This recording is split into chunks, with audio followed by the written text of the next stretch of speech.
আজকে আমাদের বায়োলজি অ্যাসাইনমেন্টের প্রিভিউ করব আমরা। সো আজকে আমরা এই জিনিসটা কাটাকাটি করব। এটা কি আনমন?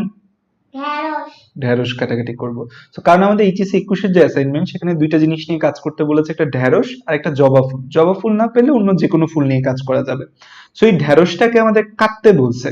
সো এই ঢেঁড়সের আরেক নাম কিন্তু লেডিস ফিঙ্গার। কারণ হচ্ছে দেখো এই যে আনমন দেখি তোমার আঙ্গুল, এই দেখো আনমনের আঙ্গুল যেমন চিকুন, ঢেঁড়সটাও সেরকম চিকুন হয়। এজন্য এটাকে কি বলে আনমন? লেডিস ফিঙ্গার বলে। ঠিক আছে, এখন এই ঢেঁড়সটা আমাদের কাটতে হবে। তো আমাদের বইয়ে যেটা বলা আছে এই ঢেঁড়সটাকে মাঝ বরাবর কাটতে। সো মাঝ বরাবর অনেক ভাবেই কাটা যায়। এখন এবং মাঝ বরাবর কেটে সেটা একটা ছাপ দিতে বলছে। ছাপ দেওয়ার জন্য মার্কার বা নেল পালিশ এগুলা ব্যবহার করতে বলেছে এবং ছাপটা খাতার মধ্যে দিতে বলেছে। তো অ্যাসাইনমেন্ট তোমরা যে খাতায় করবে সে খাতায় ছাপ দিতে হবে। এখন এই ঢেঁড়সটাকে কিভাবে তুমি কাটবা? এখন আমরা কোনো কিছুকে যখন কাটলে আমরা দুই ভাবে কাটতে পারি জিনিসটাকে।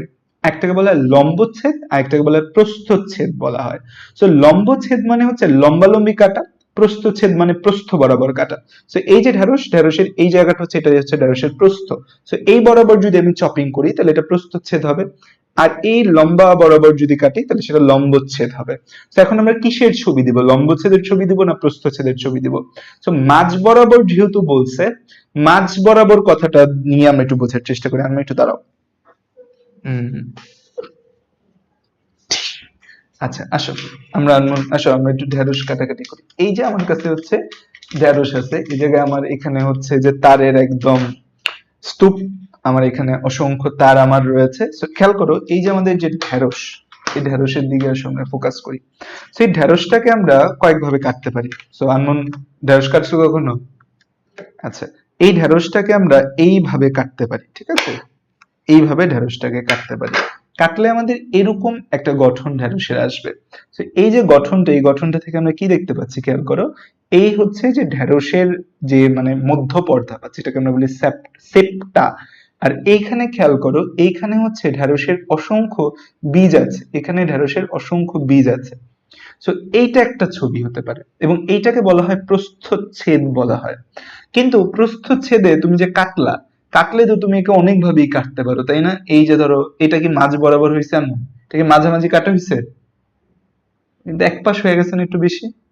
আবার ধরো তুমি এই বরাবর একে কাটতে পারো, এই বরাবর কাটলেও তো মাঝ বরাবর হয়েছে, হয় নাই, এক পাশে চলে গেছে না? তো এই যে ছবিটা দেখো, এটা হচ্ছে ঢেঁড়সের বীজগুলা দেখা যাচ্ছে। সো বেসিক্যালি ঢেঁড়সের অমরা বিন্যাস আমি তোমাদের পড়িয়েছি, ঢেঁড়স মালবেসি তো। সো ঢেঁড়সের অমরা বিন্যাস হচ্ছে এটা কেমন, এটা হচ্ছে অক্ষীয় অমরা বিন্যাস। এই যে খেয়াল করে দেখো, এই যে খেয়াল করো, এই যে এটা হচ্ছে ঢেঁড়সের সেপটা, এই জায়গায় হচ্ছে যে অমরাটা থাকে, সেই অমরাটা থেকে এই বীজগুলা তৈরি হয় ঢেঁড়সের। ঠিক আছে, সো এই যে ছবিটা, এটাকে বলা হয় বেসিক্যালি প্রস্থচ্ছেদ বলা হয়। সো এই প্রস্থচ্ছেদের মধ্যে তুমি হচ্ছে কি করতে পারো, যে আমরা ধরো ঢেঁড়সের এই প্রস্থচ্ছেদটা নিলাম, এই প্রস্থচ্ছেদটা নিয়ে এখানে তোমাকে বলছে যে তুমি একটার মধ্যে মার্কার লাগাইতে পারো, যে মার্কারের কালি দিতে পারো, বা তোমাকে বলছে নেল পালিশের কালি। তো আমার মার্কারের কালি আসলে তত ভালো না, আমার মনে হয় না আমার মার্কারের কালি সেইভাবে কাজে দিবে। তো এই মার্কারের কালি দিয়ে তোমাকে বলছে যেটাকে মার্কার বা তোমার কাছে যেটা আছে সেটা দিয়ে তুমি কালি করবা, কালি করে দেন সেটার একটা ছাপ দিতে বলছে তোমাকে। আচ্ছা, নেল পালিশ আনতে পাঠাইছি, সেটা আসুক আগে। তো আম্মু কাছে না? আচ্ছা, তুমি নেল পালিশ দাও। আচ্ছা, এটা হচ্ছে যে আমাদের প্রস্থচ্ছেদ বেসিক্যালি। এটা কি আমাদের বেসিক্যালি, এটা বেসিক্যালি হচ্ছে আমাদের প্রস্থচ্ছেদ বা ট্রান্সভার্স সেকশন বলি। আর যদি এই জিনিসটাকে আমরা এইরকম মাঝ বরাবর, আল্লাহ মাবুদ জানে আমি মাঝ বরাবর কাটতে পারবো কিনা, এরকম মাঝ বরাবর লম্বালম্বি কাটি, এই চলে যাচ্ছে কেন, এরকম মাঝ বরাবর যদি আমি হচ্ছে, খেয়াল করো, এরকম মাঝ বরাবর যদি আমি হচ্ছে বিসমিল্লাহ, দুইটা ঢেঁড়সই আনছি, এটা যদি ঠিক মতো না কাটে, এই তো, এই মাঝ বরাবর যদি আমি লম্বালম্বি কাটি, এই যে আমরা লম্বালম্বি মাঝ বরাবর কাটতেছি, এই যে মাঝ বরাবর আমি লম্বালম্বি কাটতেছি, এইটাকে বলা হয় লম্বচ্ছেদ বলা হয়। এটাকে কি বলা হয়? এটাকে বলা হয় লম্বচ্ছেদ বলা হয়। ওয়াও, খুব সুন্দর কাটছি তো মামা, দেখো সুন্দর কাটছি না?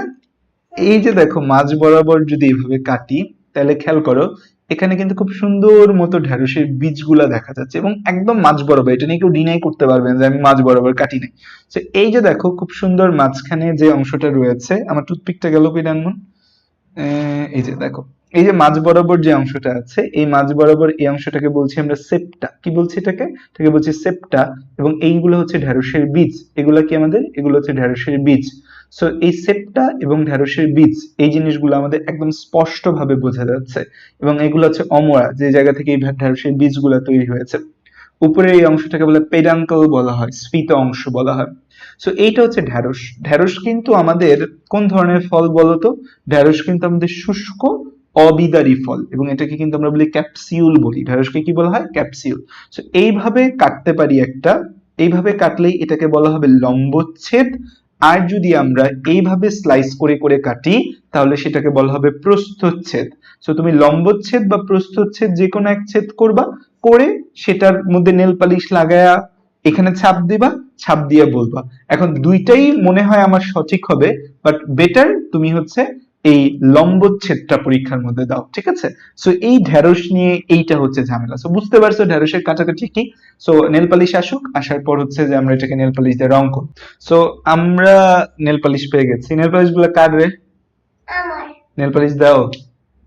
মানা তোমার করছিলাম, জন্মদিনে দিলাম। আমার জন্মদিনে দিছো, মামা মানা করছে নেল পালিশ দিতে, নেল পালিশ দিবা না, ঠিক আছে? নেল পালিশ দেওয়া ভালো না, পচা, ঠিক আছে?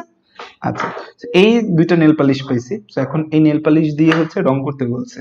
তো বাসায় যদি কারো বোন না থাকে, সে হচ্ছে নেল পালিশ কিনে আনবা, কিনে এনে হচ্ছে তারপর পরে হচ্ছে অন্য কাউকে গিফট করে দিবা, যে তোমার জন্য দেখো নেল পালিশ। সো এই নেল পালিশ দিয়ে এই পুরা জিনিসটাকে কি করবা, তুমি ঢ্যাঁড়সকে রং করবা। জোস একটা বিষয় নানমুন, ঢ্যাঁড়সটা রং করতেছি আমরা। আসো তো রং করো তো ঢ্যাঁড়সটা। So, এই চেষ্টা করবা যে হচ্ছে যে, যেহেতু তোমাকে ছাপ দিতে হবে, এখন নেল পালিশ দিয়ে ছাপ দিলে কিন্তু খাতা পুরা ছেবড়া বেবড়া হয়ে যাবে। এখন এর চেয়ে ভালো জিনিস আমি পাচ্ছি না, আমার দেখো মার্কার দিয়ে কিন্তু ছাপ হচ্ছে না। সো এই নেল পালিশ দিয়ে দেখো দুনিয়া কোথায় আসলো, যে এই হচ্ছে যে আমার ঢ্যাঁড়সকে নেল পালিশ খাওয়াইতে হচ্ছে। মানে কি এক অবস্থা। সো এই আসলে আমার মনে হয় যেটা তোমাদের অ্যাসাইনমেন্ট গুলা দিয়েছে তোমাদের একটু আহ, মানে শিক্ষা মন্ত্রণালয় বুঝতে পারছে যে আমাদের স্টুডেন্টরা অনেক বেশি ডিপ্রেসড, বাসায় বসে থাকতে থাকতে তারা কোনো ফান ম্যাটেরিয়াল পাচ্ছে না। বিশেষ করে মেয়েরা ছোটবেলায় এরকম নেল পালিশ দিয়ে নানা কিছুকে রং করতো, তো সেই জিনিসটা এখন মেয়েরা পাচ্ছে না। তো সেজন্য চিন্তা করছে যে যা, এইবার হচ্ছে যে ওদের এমন অ্যাসাইনমেন্ট দিব, সেই অ্যাসাইনমেন্ট করে ওরা, ওদের যত ডিপ্রেশন আছে মনে, সব ডিপ্রেশন চলে যাবে, ঠিক আছে? সো একে একদম সুন্দর করে এই ঢেঁড়সকে আমরা রং করি। ঢেঁড়সকে রং করতে গেলে একটা ভেজাল হয় কি, দেখো ঢেঁড়সের ভেতরে একটা তরল পদার্থ আছে, পিচ্ছিল আঠালো তরল পদার্থ আছে। সেটা কি জানো? সেটা হচ্ছে মিউসিলাস। ঢেঁড়সের কিন্তু কিছু গুণ আছে, এই যে আমাদের যারা এই ম্যালবেসি পর্বের, তাদের কিছু গুণ হচ্ছে তারা এরকম, আমাদের মিউসিলেজ নামক একটা তরল পদার্থ আছে তাদের মধ্যে। তো আমরা একটা ঢেঁড়সের লম্বচ্ছেদটা রং করছি, এবার আসো প্রস্থচ্ছেদটাকে রং করি। আসো তার মানে প্রস্থচ্ছেদটাকে রং করো তুমি। এটা এই জায়গাটা রং করবা, করো। আসো, করো, রং করো। হুম, হুম, সুন্দর করে। হুম, পুরো জায়গাটা রং দাও, ঢেলে দাও। হ্যাঁ, এভাবে ঘুরে ঘুরে রং করতে হয়। ও, দেখো আনমন কি সুন্দর রং করে ফেলছে এটার। ও, দেখো হয়েছে, আর দিস না রং। একদম এই যে দেখো। সো আনমন করছে, এটার রং করছে, এই যে দেখো এটা কি সুন্দর রং দিছে, আর আমি কি অল্প রং দিছি, তাই না? আচ্ছা, এখন এটা যখন তুমি ছাপ দিবা, ছাপ দিলে না ছাপগুলো একটু বেশি গাঢ় হয়ে যাবে প্রথম দিকে, এজন্য কয়েকবার ছাপ দিবা। ধরো এই একটা ছাপ দিলা,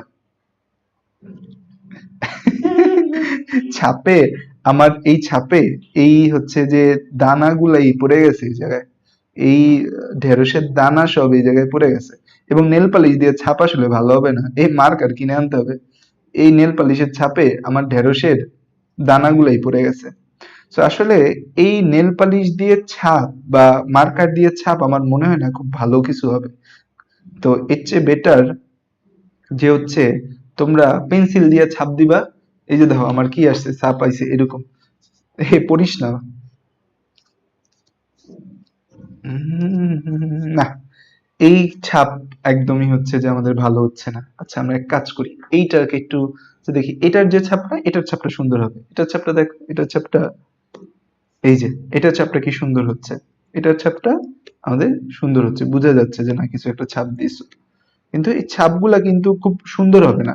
সো যেরকম ছাপ আসে তুমি ওইরকম একটা ছাপ দিয়ে দিবা, দিয়ে তারপর ধরো তুমি তোমার মতো একটু এই ছাপটার মধ্যে টিয়া করলে, আচ্ছা এটার ছাপ তাইলে আমাদের রঙের কারণে আসলে ঝামেলা হয়েছে, আমরা আসলে এইটাকে ছাপ দিই, এইটাকে ছাপ দিলে ভালো হবে কি, এটার বীজগুলা পড়বে না, এটার যে বীজগুলা আছে সেই বীজগুলা হচ্ছে যে আমাদের নিচে পড়ার সম্ভাবনা কম থাকবে। এবং সব জায়গায় যে বীজ দেখা যায় তবে এরকম তো কথা না, বলবা যে এটা সেপ্টা, কারণ তুমি কাটছো মাঝ বরাবর, তুমি তার হচ্ছে যে এ নেল পালিশ আমার হাতেও লাগিয়ে যাইতেছে আম্মু, এই নেল পালিশ ওঠে না, উঠা যাইবো। উঠে যাবে, আচ্ছা। তো এই যে দেখো, এইটা দিয়ে ছাপ দিচ্ছি, আমার মনে হয় এটার ছাপ ভালো হবে, দেখি এটার ছাপ কেমন হয়। প্রস্তুতের ছাপ কিন্তু যথেষ্ট ভালো হয়েছে, এটার ছাপ দেখি কেমন হয়। এটার ছাপ, আসো এটার ছাপ, উম এটার ছাপ মোটামুটি বোঝা যাচ্ছে, ছাপ কিন্তু আমার কোনোটাই খুব ভালো হচ্ছে না এটার ছাপ, আল্লাহ মাবুদ জানে তোমরা কেমনে ছাপ দিবা। এই যে মোটামুটি বোঝা যাচ্ছে না, এই যে ধরো মোটামুটি বোঝা যাচ্ছে যে লম্বা লম্বি কিছু একটা, এই কই গেল, এই যে মোটামুটি বোঝা যাচ্ছে লম্বা লম্বি কিছু একটা ছিল, লম্বা লম্বি কিছু একটা ছিল বোঝা যাচ্ছে। তুমি এটাকে একটু হচ্ছে যে নেল পালিশ দিয়া একটু এটাকে লম্বা করে দিয়ে দিও, বা যেটা দিয়ে দিচ্ছ সেটা দিয়ে একটু লম্বা করে দিয়ে দিও। মানে ব্যাপারটা হচ্ছে 100% অ্যাকুরেট তো তুমি আঁকতে পারবে না, তোমার হচ্ছে যে একটু একটু অ্যাক্টিং করতে হবে যে না তুমি আঁকছো, ছাপ দিছো, ঠিক আছে। তাহলে এইটা মোটামুটি হচ্ছে যে হালকা পাতলা একটু বোঝা যাচ্ছে, আমার মনে হয় আরো কয়টা ছাপ দিলে ভালো মতোই বোঝা যাবে। ঠিক আছে, আরো একটা ছাপ দিয়ে আসো। উম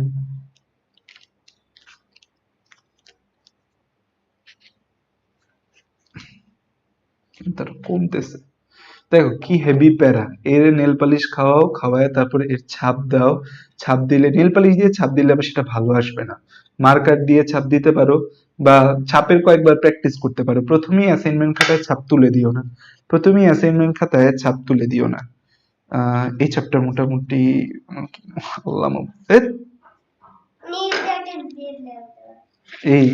এরকম একটা ছাপ আসবে, তুমি ইয়া দিয়ে ছাপ দিলে এরকম ছাপ আসবে, এই তোমরা কমেন্টে জানায় তো তোমাদের ছাপ কেমন হয়েছে। সো মোটামুটি এরকম লম্বা লম্বি একটা ছাপ আসবে, যেটা দিয়ে আমাদের কিছু স্পেসিফিক জিনিস বোঝাবে। যেমন আমি যদি তোমাকে একটু বলি, একটা এই লম্বচ্ছেদ করলে আমরা কি কি জিনিস দেখতে পাবো, আমরা আসলে তোমাদের একটু দেখাই যে আমরা লম্বচ্ছেদ করতে পারলে কি কি জিনিস দেখতে পাবো। ওকরা, আচ্ছা আসো আমরা তোমাদের ল্যাপটপে নিয়ে যাই, ল্যাপটপে নিয়ে গেছি না, ওকরা,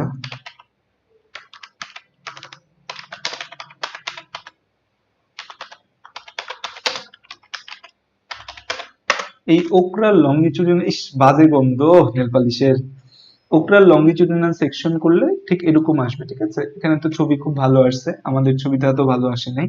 সো তোমরা এরকম করে হচ্ছে জিনিসটার একটা ছবি তুলবা, ছবি তুললে তোমার এখান থেকে তুমি কি কি জিনিস দেখতে পাবা, এই যে ওকরা এভাবে কাটলে আমরা এখান থেকে কি কি জিনিস দেখতে পাবো।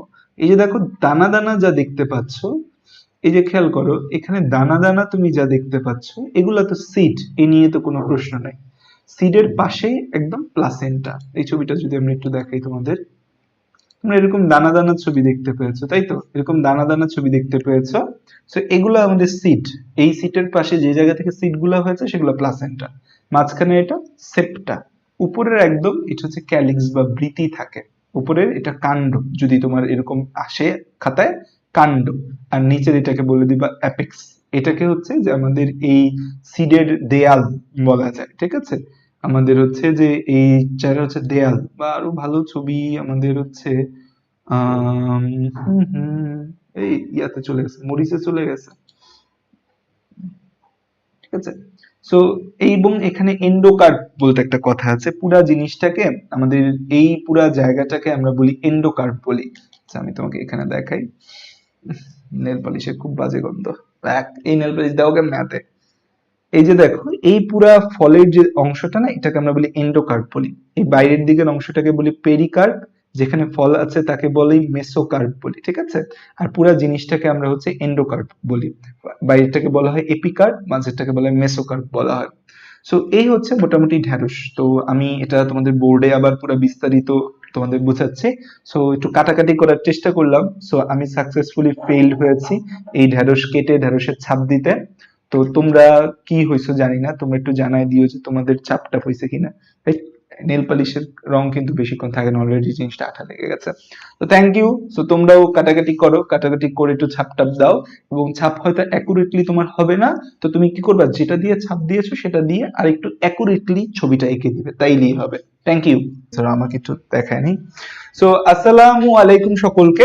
আজকে আমরা বায়োলজি এইচএসসি 21-এর 5th উইকের যে অ্যাসাইনমেন্ট রয়েছে ঢ্যাঁড়স এবং ফুল নিয়ে যে অ্যাসাইনমেন্টটা, সেটার ব্যাপারে একটু জানবো। অলরেডি আমি তোমাদের নগ্নবীজি আবৃতবীজি ইন ডিটেল একাডেমিক পড়িয়ে ফেলেছি, আমার ইউটিউবে প্লে লিস্ট রয়েছে, সো সেটা দেখলেই তোমাদের হয়ে যাবে। নগ্নবীজি আবৃতবীজি ওই প্লে লিস্টটা অবশ্যই কমপ্লিট করবে, কারণ ওই প্লে লিস্টটা হচ্ছে একদম স্বর্ণের খনি। সো স্বর্ণের খনি সামনে থাকলে সেটাকে ফেলে রেখে যেতে নাই কখনো, এটা ইম্পর্টেন্ট কথা। সো আমরা আজকে বেসিক্যালি তোমরা অ্যাসাইনমেন্টে কিভাবে লিখবে এটা নিয়ে তোমাদের সাথে আলোচনা করব, কারণ তোমরা মোটামুটি অ্যাসাইনমেন্ট পারো। সো আমরা একটু ফার্স্টে তোমাদের অ্যাসাইনমেন্ট একটু দেখে নেই যে তোমাদের অ্যাসাইনমেন্টের মধ্যে কি কি কথাবার্তা বলা আছে। পিডিএফটা যদি দেখো, তোমাদের এখানে বলছে যে পোয়াসিয়া গোত্রের বৈশিষ্ট্য, মালভেসি গোত্রের বৈশিষ্ট্য তোমাকে শিখাইতে চাইছে অ্যাসাইনমেন্টে। 3টা প্রশ্ন আছে, প্রথমে ঢ্যাঁড়স নিয়ে একটা কথা, দ্বিতীয় ছক 2 আর দ্বিতীয় ছক 2।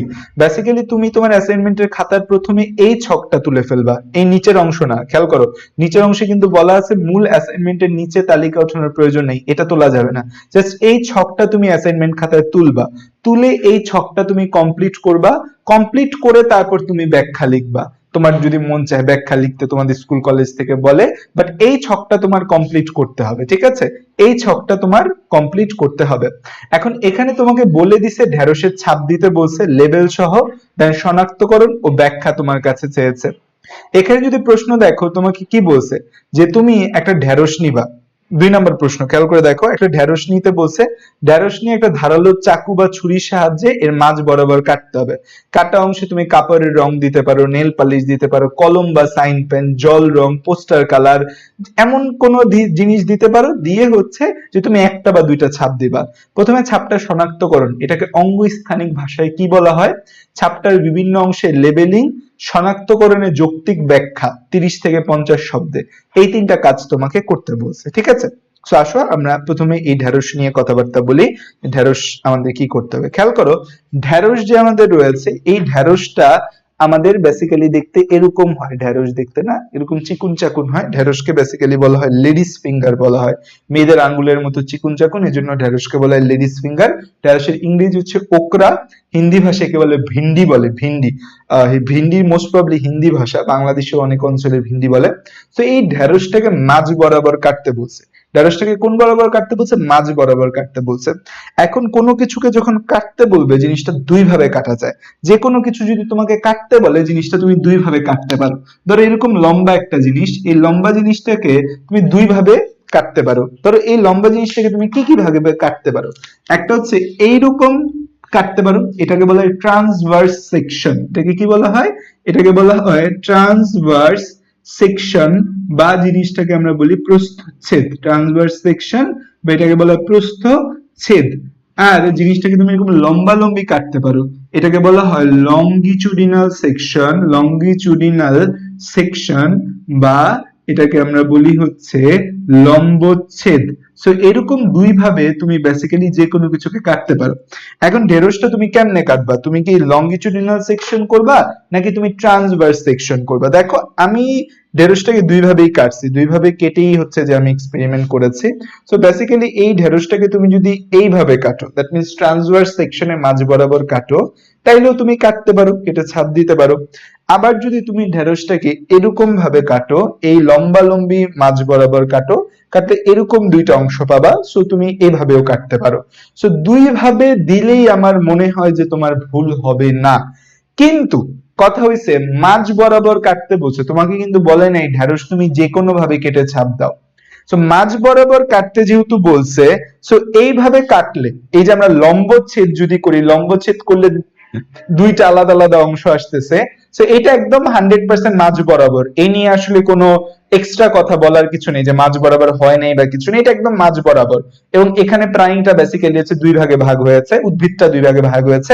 আমরা জানি প্রাণীকেও আমরা ভাগ করতে পারি। ধরো তোমাকে এই বরাবর আমি কেটে দিলাম, এই বরাবর কাটলে এই পাশ এবং এই পাশ, বাম এবং ডান পাশ 2টা অংশ পাওয়া যায়। আমরা মানুষ দ্বিপার্শ্বীয় প্রতিসম, সেইভাবে কাটলে বলা যায় যে এটাকে আমরা দ্বিপার্শ্বীয় প্রতিসম করতে পেরেছি। 2 পাশে সেম সেম পার্টস কম্পোনেন্ট আমাদের 2 পাশেই রয়েছে।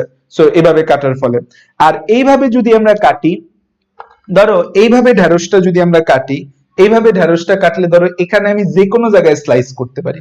এভাবে ঢেঁড়স কাটলে আমি একে যে কোনো জায়গায় স্লাইস করতে পারি। আমার মাঝ বরাবর একদম ফিতা দিয়ে মাইপা মাঝখানে কাটলাম, সো মাঝ বরাবর ফিতা দিয়ে কাটা আসলে একটু কষ্টকর। সো এটা আমি যে কোনো জায়গায় কাটলে আমার প্রস্থচ্ছেদ হয়। সো দ্যাটস ওয়াই আমার কাছে মনে হয় যেহেতু মাঝ বরাবর কথাটা বলে দিয়েছে উল্লেখ করে, সো লম্বচ্ছেদ করলে বেটার। কেউ যদি প্রস্থচ্ছেদ করো কোনো ভুল নাই। এখন কইরা দুই ভাবেই ছাপ দিতে পারো, বাট আই সাজেস্ট তুমি লম্বচ্ছেদের ছাপটা দাও, কারণ ছাপ দিয়ে কিন্তু লিখতে হবে যে এটা কিসের ছাপ তুমি দিয়েছো। সো আমি ছাপ দেওয়ার চেষ্টা করেছি কেটে, আমার ছাপ বেসিক্যালি এরকম ছ্যাবরা ভ্যাবরা ছাপ আসছে, ঠিক আছে। এটা আমার সবচেয়ে ভালো ছাপ। আমি যে ছাপ দিছি তার মধ্যে এটা সবচেয়ে ভালো ছাপ আসছে। আরো খারাপ ছাপ যদি দেখতে চাও, এই যে দেখো আরো খারাপ ছাপ আছে। এগুলা এই আমাদের প্রস্থচ্ছেদের ছাপটা দিয়েছিলাম, প্রস্থচ্ছেদের ছাপ এরকম আসে মোটামুটি ভালো। লম্বচ্ছেদের ছাপ দিয়েছি, আমার সবচেয়ে ভালো ছাপ এটা আসছে। এর চেয়ে ভালো ছাপ আমার আর আসেনি। আর হচ্ছে যে ধরো এখানে আরো ছাপ দেওয়ার চেষ্টা করেছি এরকম। তো ছাপ বেসিক্যালি তোমার এরকম হবে। তো এরকম ছাপগুলাকে তুমি কি করবা, একটু সুন্দর করে করে দিবা। আমি তোমাকে একটু দেখাই যে তোমার ছাপটা আসলে বেসিক্যালি কেমন হওয়া উচিত। খেয়াল করে দেখো যে তুমি যখন কাটবা, এটাকে বলতেছি আমরা লংগিচুডিনাল সেকশন বলছি। তো তুমি যখন এই লংগিচুডিনাল সেকশন করবা, সেকশন করলে হচ্ছে আমাদের এরকম একটা ছাপ পাওয়া যাবে। খেয়াল করো তোমার ছাপটা হচ্ছে এরকম হবে। খেয়াল করো যে ওকরা, এটা পার্পল ওকরা, বেগুনি ওকরা, এই বেগুনি ওকরার একটা ছাপ দিয়েছে তোমাকে। সো এই জিনিসটা কাটলে তুমি এরকম একটা ছবি পাবা। সো তোমার ছাপ যেরকমই আসুক, তুমি চেষ্টা করবে এটাকে কিছুটা এরকম দেখা যাচ্ছে এইভাবে মডিফাই করার জন্য, কিছুটা এরকম দেখা যাচ্ছে এইভাবে মডিফাই করার জন্য তুমি ছাপ দিবা, যে এরকম দেখা যাবে এরকম ভাবে তুমি একটা মডিফাই করে ছাপ দিবা, যে আমার যে ছাপটা আছে এই ছাপটা কিন্তু বোঝা যাচ্ছে কিছুটা এরকম। সো তুমি এই পর আমি কি করছি, নেল পালিশ দিয়ে আইটু দাগ দিয়ে, নেল পালিশটা শুকায় তারপর পেজ লাগায়, নাহলে কিন্তু নেল পালিশ লেগে যাবে একটার সাথে আরেকটা। সো শুকায়া তুমি হচ্ছে যে এইভাবে চিকুন করে হচ্ছে যে তুমি এই ভাবে মানে শেপটা এরকম দেওয়ার চেষ্টা করবা। তুমি যেটা দিয়েই ছাপ দাও তুমি কখনো 100% এরকম ছাপ পাবা না। তোমার ছাপটা একটু আমার মতো অ্যাবরা ছ্যাবরা, ল্যাবড়া ছেবড়া ছাপ হয়ে যাবে। তুমি যে যা দিয়ে ছাপ দাও তোমার ছাপ অনেক সুন্দর কোনো ছাপ হবে না, এরকম ছাপ হবে। তো এরকম ছাপ হলে সেই ছাপটাকে তুমি একটু সুন্দর করে করে দিবা। আমি তোমাকে দেখাই দিচ্ছি তোমার ছাপটা কেমন হওয়া উচিত। তো আসো আমরা একটু দেখি যে আমাদের ছাপটা কেমন হওয়া উচিত। তো আসো আমরা প্রশ্নের মধ্যে চলে যাই। তো আমাদের কি বলছে, আমাদের হচ্ছে ছক এক, ছক একে যাই। আসো আমরা ছক এক। তো ছক একের মধ্যে তুমি ছাপ দিবা প্রথমেই। ধরো নেল পালিশ লাগাইলা, রং লাগায়া প্রথমেই এই জায়গায় ছাপ দিবা না, কারণ প্রথম কয়েকবার ছাপটা সুন্দর হবে না। তো তুমি একটা এক্সট্রা খাতায় কয়েকবার ছাপ দিয়ে যখন দেখবা ছাপ সুন্দর আসছে, দেন অ্যাসাইনমেন্ট খাতায় ছাপটা দিবা, দেন অ্যাসাইনমেন্ট খাতায় ছাপ দিবা। তো ছাপ দেওয়ার পর তোমাকে কি কি লিখতে বলছে আসো দেখি। ছাপের সাথে সাথে আমাকে কি লিখতে বলছে, এখানে দেখো ছক এক। ছক এক হচ্ছে তুমি ঢেঁড়সের ছাপ দিবা, ছাপ দিয়ে শনাক্তকরণ। শনাক্তকরণ বলতে বেসিক্যালি কি বুঝাইছে, শনাক্তকরণ বলতে বুঝাইছে যে এটা আসলে কোন ধরনের অঙ্গস্থানিক ব্যাখ্যা চাইছে তোমার কাছে। আর লাস্টে কি চাইছে, ব্যাখ্যা চাইছে। ব্যাখ্যা 30 থেকে 50 শব্দে শেষ করতে বলছে। তোমাদের টিচাররা মাঝে মাঝে কাইটা দেয় যে এই এত কম লিখছো কেন। দেখো এখানে কি বলছে, এখানে বলে দিছে কিন্তু শনাক্তকরণ, ছাপটি শনাক্তকরণ। শনাক্তকরণে কি লিখতে বলছে, উদ্ভিদ অঙ্গস্থানিক ভাষায় ছাপের আকৃতিকে কি বলা হচ্ছে। এই যে আমি যে আকৃতি আঁকবো এটাকে অঙ্গস্থানিক ভাষায় কি বলা হচ্ছে। বেসিক্যালি জানতে চাইছে এটা কি লম্বচ্ছেদ নাকি প্রস্থচ্ছেদ, কি বলি সেটা জানতে চাইছে। এবং ছাপটার বিভিন্ন অংশের নাম লেবেলিং করতে বলছে। সো এবং শনাক্তকরণের যৌক্তিক ব্যাখ্যা তোমাকে লিখতে বলছে। সো আসো আমরা এটা একটু আঁকার চেষ্টা করি। আমরা হচ্ছে যে তোমরা তো ছাপ দিবা, যে ছাপটা দিবা ছাপটা দেখতে আমাদের বেসিক্যালি এরকম হবে। ছাপটা দেখতে যদি তুমি ওই ঢেঁড়সের মাথা পাও, মাথা সহ হচ্ছে যে তোমার ছাপ হবে, তো তোমার ছাপটা দেখতে বেসিক্যালি হচ্ছে যে এরকম হবে, তাই তো। ছাপটা দেখতে তোমার বেসিক্যালি এরকম হবে। আরে করোনা ছিল এই কয়দিন ভালো ছিল রে ভাই, মাইসে বিয়া শাদী করতো না, বিয়া শাদী করলে ঢোল ঢাল পিটাইতো না। এখন হচ্ছে যে বিয়া শাদী করে মানুষ, হচ্ছে বিয়ে শাদী করা শুরু করছে করোনাগণ, বিয়ে শাদী স্টার্ট, এবং হচ্ছে পুরা বাড়িঘর ভাড়ায় ফেলতেছে বিয়ে শাদী করে। মানে এই সাউন্ড বক্স দিয়ে এলাকা পুরা শেষ। মানুষের কত বিয়ে করার শখ জাগে রে ভাই, দাওয়াতও দেয় না কেউ। দেখো এই ঢেঁড়সটা মানে তুমি যে ছাপটা দিবা, ছাপটা কিছুটা এরকম হবে। কিছুটা এরকম হওয়ার পর তুমি করবা কি, ছাপটাকে ধরো একটু পেন্সিল দিয়ে বা যেই রংটা দিয়েছো সেই রঙের সমকক্ষ রং দিয়ে ছাপটাকে একটু সুন্দর করে দেওয়ার চেষ্টা করবে, ঠিক আছে? কেউ আবার কলম দিয়ে আইকা দিও না, ছাপ দিতে গেছে ছাপ দিও পরে কাইটা দিবে, এটার মধ্যে কিন্তু 4 নাম্বার, ঠিক আছে? সো আমাদের বেসিক্যালি ছাপগুলা এরকম হবে, হ্যাঁ। আমাদের ছবিটা এরকম, আমি তোমাদের একটু ছবিটা দেখানোর চেষ্টা করছি। আমাদের ছবিটা বেসিক্যালি আমাদের এরকম।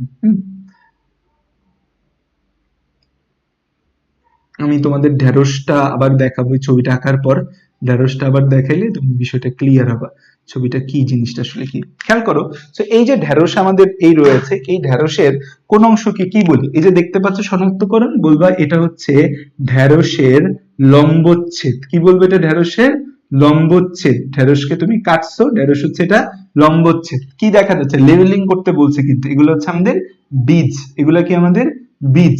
এগুলো আমাদের কি বীজ? এগুলা কি আমাদের বীজ, ঠিক আছে? তারপর হচ্ছে এই বীজ যে জায়গা থেকে তৈরি হয়েছে সেই জায়গাটা একটু মার্কিং করে বলবা এটা হচ্ছে অমরা। বীজ যে জায়গা থেকে তৈরি হয় সেটাকে কি বলা হয়?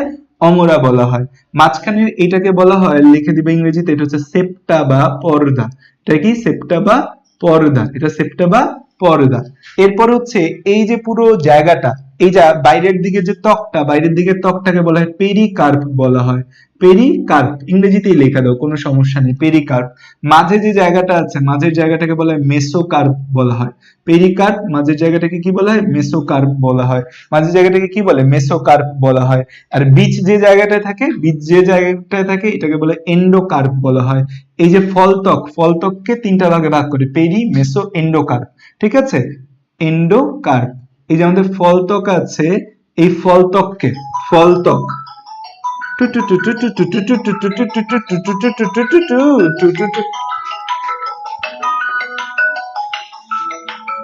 কোথায় ফোন বাজে? হ্যাঁ মিজান ভাই, আমি একটু 10 মিনিট পর কল, মানে আমি ক্লাসে ছিলাম তো, 10 মিনিট একটু সময় দেওয়া যাবে ভাই? আচ্ছা আচ্ছা, ওকে ওকে ওকে। আচ্ছা, সো যেখানে ছিলাম আমরা, সো এই ফলত্বক এটাকে বলা হয় বেসিক্যালি এপিকার্প বলা হয়। এই এপিকার্প, ফলত্বককে বলা হয় এপিকার্প। এপিকার্পকে আমরা 3 ভাগে ভাগ করতে পারি। বাইরের অংশকে বলা হয় পেরিকার্প, মাঝেরটাকে বলা হয় হচ্ছে যে আমাদের যেখানে ফল থাকে সেটাকে বলা হয় এন্ডোকার্প, আর এই যে মধ্যবর্তী যে সেপ্টাটা থাকে সেটাকে বলে মেসোকার্প বলা হয়, ঠিক আছে? তো এই হচ্ছে বেসিক্যালি আমাদের ঢেঁড়সের ছবিটা আমাদের কিছুটা এরকম হবে। 100% এমন তো জিন্দিগিতে হবে না, আমারও হয় নাই ছবিটা। তো আমি তোমাকে আবার একটু দেখাই, আসো তোমরা। আচ্ছা দেখো, সো এই হচ্ছে যে আমাদের ঢেঁড়স। খেয়াল করো, এটা হচ্ছে আমাদের ঢেঁড়স, এটা হচ্ছে আমাদের ঢেঁড়স, রঙিন ঢেঁড়স। দেখো ঢেঁড়সের মনে কত রং। তো এই যে রঙিন ঢেঁড়স, রঙিন ঢেঁড়সের এই জিনিসগুলা এই জিনিসগুলা দেখো, এই জিনিসগুলা হচ্ছে, এই ভেঙে পড়ে যাচ্ছে। এই যে রঙিন ঢেঁড়স দেখো, এই রঙিন ঢেঁড়সের এগুলা হচ্ছে বীজ, এগুলা বীজ। মাঝের এটা কি? সেপ্টা বা একটা পর্দা, ঠিক আছে? এই যে ফলত্বক যে আছে পুরাটাকে বলা হয় কি? এপিকার্প বলা হয়। ফল যে জায়গায় আছে সেটা এন্ডোকার্প, মাঝেরটা মেসোকার্প, বহির্ত্বককে কি বলা হয়? পেরিকার্প বলা হয়। তো ছবিটা আমাদের মোরাললেস এরকম একটা ছবি আসবে।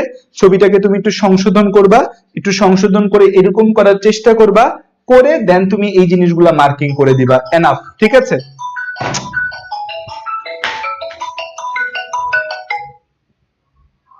এই মনি, আম্মুর ফোন দেখতো, ওই মনি, এই মনি, মনি আম্মুর ফোন দেখতো যে বাবুচি ফোন দিচ্ছে কিনা।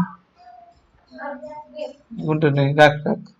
আচ্ছা, তো এরকম ঢেঁড়সের ছবি আসবে। এখন ঢেঁড়সের ব্যাখ্যা কি দিবা তুমি, যে ঢেঁড়স এখানে ব্যাখ্যা কি দিবা? আচ্ছা দেখো, এতটুকু বুঝছো কিনা, এতটুকুর মাঝে কারো কোনো কনফিউশন আছে কিনা বলো তো?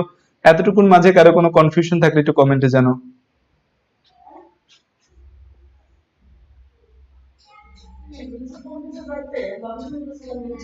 ফোন তোমার কে দিছে দেখো, দেখো ঢেঁড়সের এতটুকু বুঝছো কিনা, এতটুকুর মাঝে কারো কোনো প্রশ্ন আছে কিনা ঢেঁড়সের, দেখো। কালার কই পাবা? কালার কিনে নিয়ে আসবা বাইরে থেকে, কালার কিনে নিয়ে আসবা, রং কিনে নিয়ে আসবা, নীল আনতে পারো, নেল পালিশ আনতে পারো। মার্কার হবে না, মার্কার ঢেঁড়সের মধ্যে লাগবে না। কেন লাগবে না? কারণ ঢেঁড়সের মধ্যে মিউসিলেজ নামে একটা তরল পদার্থ আছে, মার্কার লাগবে না। আমি মার্কার দিয়ে চেষ্টা করছি, হয় না, ঠিক আছে?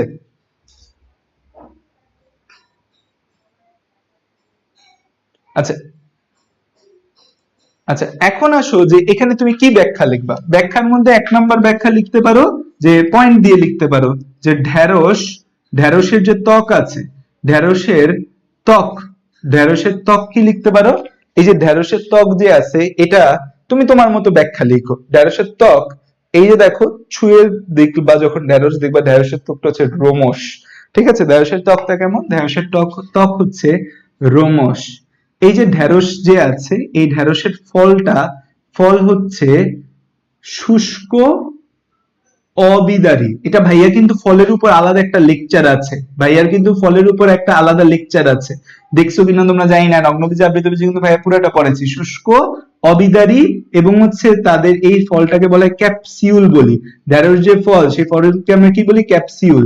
এই ঢেঁড়স কিন্তু শুকনা শুষ্ক হয়, ঠিক আছে, এবং এটা কখনো ফাটে না, এই জন্য এটাকে বলে অবিদারী বলা হয়, এবং এই ফলের গঠনটাকে বলে ক্যাপসিউল বলা হয়। ঠিক আছে, এর অমরা বিন্যাসটা একটু দেখতে হবে। এর অমরা বিন্যাসটা যদি একটু দেখো, এইখানে কতটুকু ভালো দেখা যাচ্ছে জানি না, ক্যামেরার ফোকাসিং পাওয়ার কত তো ভালো না।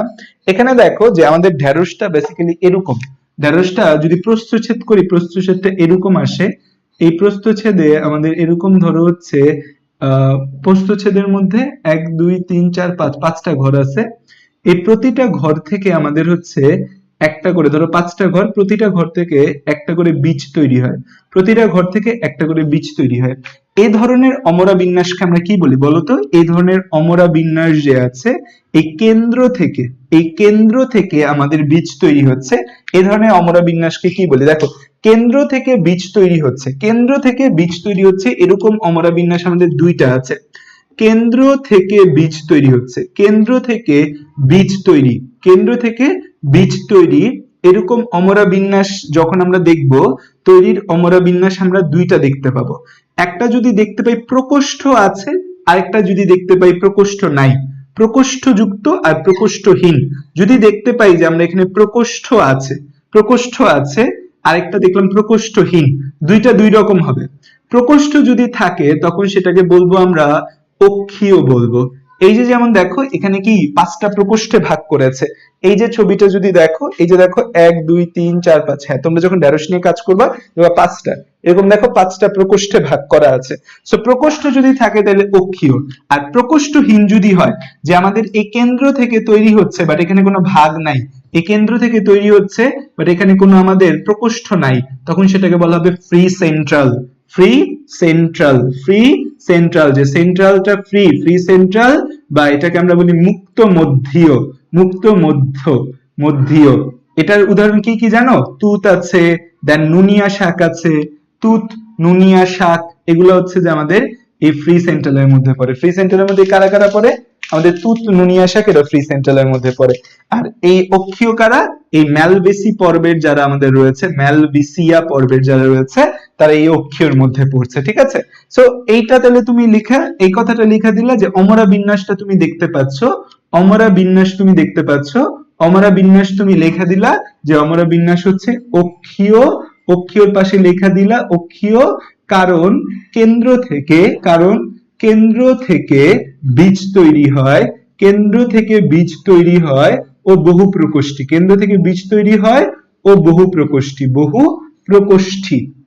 প্রকোষ্ঠী, বা তুমি 5টা প্রকোষ্ঠ দেখতে পাচ্ছ, বা তুমি বলে দিলা 5 প্রকোষ্ঠী, তুমি 5 প্রকোষ্ঠ দেখতে পাইছো, তাহলে কয়ে দিছো 5 প্রকোষ্ঠী বলছো। তা দেখো 30টা কয়টা শব্দ হয়েছে, 1 2 3 4 5 6 7 8, হ্যাঁ জানি না। আচ্ছা, আরেকটা বলতে পারো, এই যে এটা কি ফল, মিউসিলেস পূর্ণ, এখানে একটা তরল পদার্থ আছে, এটাকে বলে মিউসিলেস পূর্ণ। ফল কি, ফলকে বলতে পারো ফল হচ্ছে মিউসিলেস পূর্ণ। কারণ ঢেঁড়স যখন কাটবা দেখবে এরকম একটা আঠালো রসের মতো একটা ঢেঁড়স, এই আমার দুলাভাই ঢেঁড়স নিয়ে এসে, বুঝছো, এই ঢেঁড়সটা হচ্ছে বুড়া ঢেঁড়স মানে হচ্ছে যে, মানে বয়স হয়ে গেছে ঢেঁড়সে, বলতে রেখে মানে অনেকদিন গাছে, সেই জন্য এটার মধ্যে মিউসিলেজ একটু কম। তোমরা যদি কচি ঢেঁড়স নিয়ে আসো তাহলে দেখবো অনেক মিউসিলেজ পাবা। সো এই জন্য বলা হয় যে কচি ফল মিউসিলেজ পূর্ণ বেসিক্যালি, কিন্তু এই ফলের মধ্যে এটা যেহেতু ফল, এর মধ্যে মিউসিলেজ নামক তরল পদার্থটা থাকে। তো এই কয়টা পয়েন্ট লিখলেই হবে, আরো কিছু পয়েন্ট চাইলে লিখতে পারো, বইয়ের মধ্যে অসংখ্য পয়েন্ট আছে, তুমি চাইলে পয়েন্ট লিখে ভাষায় দিতে পারো। সো এটা হচ্ছে যে আমাদের ছক 1।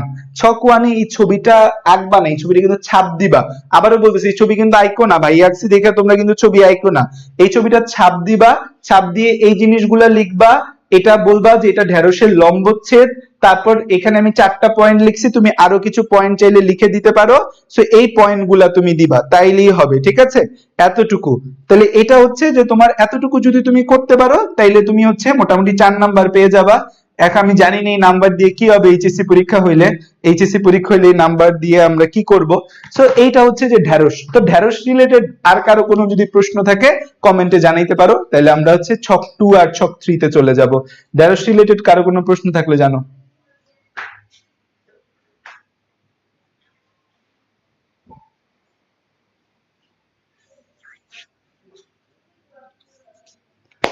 শ্রদ্ধেয় ঢেঁড়স।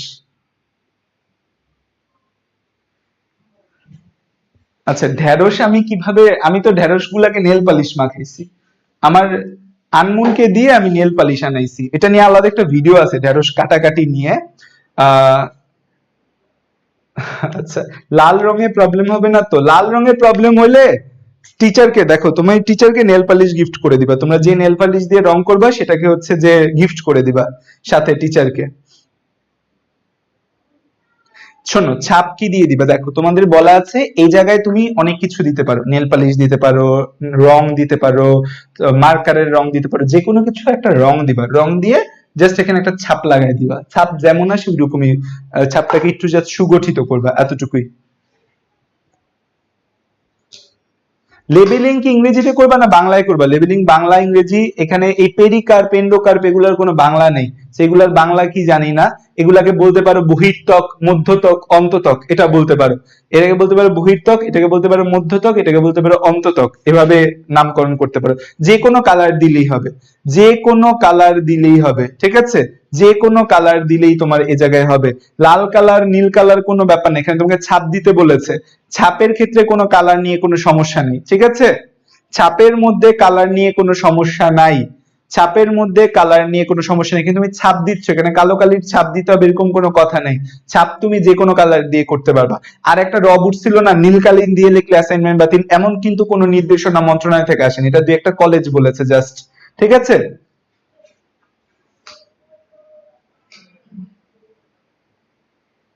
খাতা বিশ্রী হইলে তো এখানে কিছু করার নেই। কাপড় ইউজ করা নীলের কথা বলছি, দাও কাপড় ইউজ করা নীল দাও, যেটা ইচ্ছা সেটা দাও, যা ইচ্ছা তা দাও। ব্যাপারটা হচ্ছে এখানে রং করতে হবে, জাস্ট ছাপ দিতে পারবে, এরকম একটা রং দিলেই হবে তোমার। কাপড়ের নীল দিতে পারো, কাপড়ের করা নীল দিতে পারো, ঘরে যদি ধরো বার্জার পেইন্ট আছে সেটা দিয়ে পেইন্ট করে ছাপ দিয়ে দিতে পারো, এনিথিং, কিন্তু এখানে ছাপ উঠতে হবে, এইটা হচ্ছে কথা। এইরকম একটা ছাপ উঠতে হবে, এরকম একটা ছাপ উঠতে হবে, ছাপটাকে একটু সুন্দর করে দিবা, এটা হচ্ছে বড় কথা। আচ্ছা ওকে, এবার আসো আমরা নেক্সট অ্যাসাইনমেন্টে যাই। ছাপ স্পষ্ট হবে না, দেখো আমি ছাপ দিছি, ছাপ স্পষ্ট হয় নাই, সো তোমার ছাপ স্পষ্ট না হওয়ার 90% চান্স আছে। তো তুমি কি করবা, ধরো এই যে ছাপটা, এই ছাপটা তুমি যে কালি দিয়ে দিছো সেই কালি দিয়ে আরেকটু লাগায় ছাপটাকে একটু স্পষ্ট করার চেষ্টা করবা, বা যদি অস্পষ্ট ছাপ আসে অস্পষ্টই দিয়ে দিবা, ঠিক আছে? এই যে সিরিয়ালে এই অ্যাসাইনমেন্টের কোনো বেলই নেই, তোমার তো মাথা কামায় লাভ আছে, যা ছাপ আসছে সেই ছাপ দিয়ে তুমি দিয়ে দিবা। টিচার বোঝা উচিত যে ছাপ স্পষ্ট হবে না, এটাই তো স্বাভাবিক, ছাপ স্পষ্ট না হওয়া। আচ্ছা আসো নেক্সট প্রশ্ন আসি।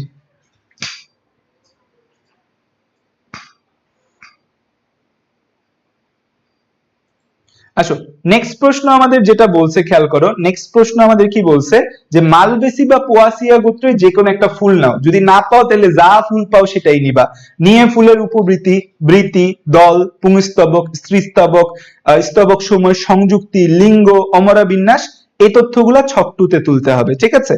এই যে ছক 2 তে 11টা পয়েন্ট আছে, সেই 11টা পয়েন্ট তোমাকে বলতে হবে যে এখানে আমাদের ফুলের মধ্যে কি কি রয়েছে। সো আমরা বেসিক্যালি ধরে নিব যে আমরা জবা নিয়ে কাজ করছি, কারণ জবা আমাদের কমন ফ্রেন্ড, তার মধ্যে হচ্ছে যে সবকিছু আছে, তো কেন আমরা অন্যটা নিতে যাব? তো ছক টু তোমার আঁকতে হবে। তাই তোমার কি করতে হবে? তোমার ছক টু আঁকতে হবে, একে ছক টু এর মধ্যে সবকিছু লিখতে হবে।